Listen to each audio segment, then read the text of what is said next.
दोस्तों, स्वागत है आपका सीएनएस दृष्टिकोण में। और आज हम लोग बात करेंगे लैंसेट में छपी हुई हाल ही में एक रिपोर्ट जो कैंसर से संबंधित है कि जब लोग कोविड महामारी के दौरान ये तालाबंदी हुई और जो स्वास्थ्य व्यवस्था, गैर कोविड बीमारियों के लिए जो स्वास्थ्य व्यवस्था जिस तरीके से प्रभावित हुई, उसको लेके लैंसेट के ऑन्कोलॉजी यानी कैंसर वाला जो विशेषांक है, उसमें ये छपा है कि पूरी दुनिया में अगर आप देखें तो हर 7 कैंसर रोगी जिसकी सर्जरी प्लान थी, जिसका ऑपरेशन होना था, उसमें हर 7 में से एक की सर्जरी नहीं हो पाई क्योंकि इस तरह से लॉकडाउन लगे हुए थे। और अगर आप ये तो पूरी दुनिया की बात है, लेकिन अगर आप इस आंकड़े को ज़रा ध्यान से देखें कि गरीब देशों और अमीर देशों में क्या अंतर था,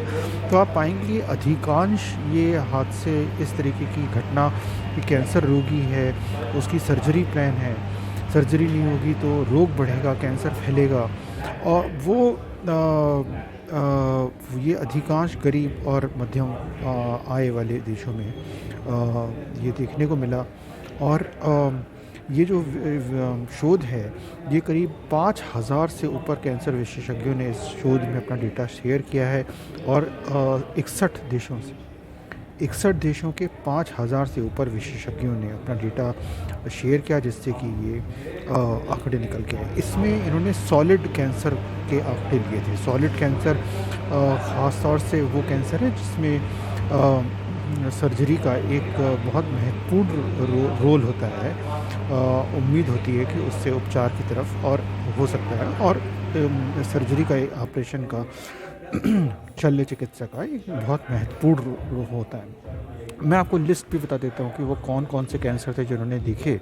इन्होंने सॉलिड कैंसर देखे, जैसे कि कोलोरेक्टल और ईसोफेजियल, मतलब सांस की नली, खाने की नली, और मुंह के कैंसर, हेड एंड नेक वाले गले के कैंसर, जैसे लेरेंजियल, हाइपोफेरेंजियल, ओरोफेरेंजियल, ओरल, फिर सलाइवरी वाले कैंसर, ग्लैंड वाले, थायराइड ग्लैंड वाले कैंसर, पैरानेजल साइनस वाले कैंसर, स्किन के कैंसर, त्वचा के कैंसर, थोरेसिक मतलब ये फेफड़े का cancer, pleural cancer, mediastinal cancer, chest wall वाला कैंसर, लिवर का कैंसर, फिर लिवर, पैनक्रियाटिक कैंसर, प्रोस्टेट का कैंसर, ब्लैडर का कैंसर, जो पेशाब की थैली होती है, renal and upper urinary tract, जो पेशाब की जो नली है उसके से संबंधित कैंसर, गायनिकोलॉजिकल महिलाओं में जो कैंसर, जैसे बच्चेदानी, यूट्रस का कैंसर, ओवेरियन का cancer, cervical cancer, vulval cancer और वेजाइनल कैंसर, स्तन का cancer, breast cancer, soft tissue sarcoma, bony sarcoma, intracranial malignancy आदि आदि। इसमें एवरेज जो डिले थी, जब डायग्नोसिस हुई, सर्जरी होनी थी, और जब सर्जरी हुई तो जिसका औसत जो विलम्ब हुआ वो 5.3 मंथ्स का डिले, 5.3 महीना का डिले हुआ कोविड लॉकडाउन के चलते। और जो सबसे ख़राब जहाँ पर डिले हुआ, जो सबसे ख़राब जहाँ जर्जर स्वास्थ्य व्यवस्था थी, वहाँ पे सर्जरी का रेट अगर सामान्य कोविड महामारी के पहले जितनी सर्जरी होती थी और कोविड के दौरान, महामारी के दौरान जितनी सर्जरी हो रही है,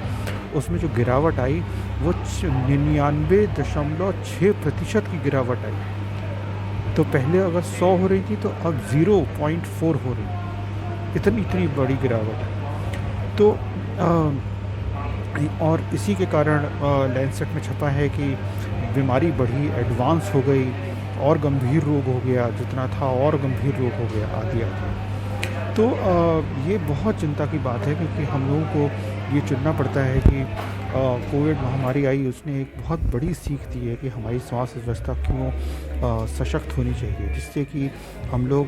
सभी स्वास्थ्य ज़रूरतों को, सभी ज़रूरतमंदों तक सही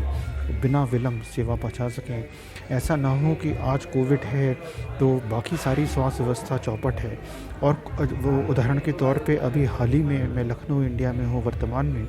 और यहाँ पे जब डेंगू, मलेरिया और वायरल फीवर फैल रहा था अभी पिछले 2-3 महीने में, तो लखनऊ के प्रशासन ने कहा कि भाई जो कोविड की जो व्यवस्था है वो हम लोग डेंगू, मलेरिया, वायरल फीवर भी लगाएंगे।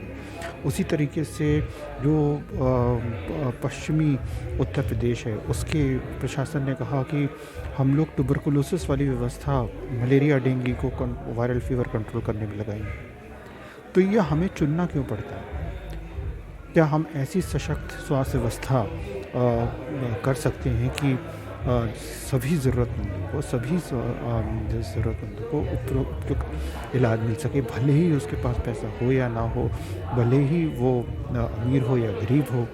बिना किसी शोषण के, भेदभाव के, सबको सामान्य गुणात्मक दृष्टि से उच्च स्वास्थ्य व्यवस्था मिल सके। याद रहे दोस्तों, अधिकांश वो कैंसर हैं उसमें से अनेक जो व्यक्ति की वजह से नहीं होते, उसको ये कई कारण हैं जो उसकी जो हमारी आपकी ताकत से बाहर हैं, जैसे कि वायु प्रदूषण तो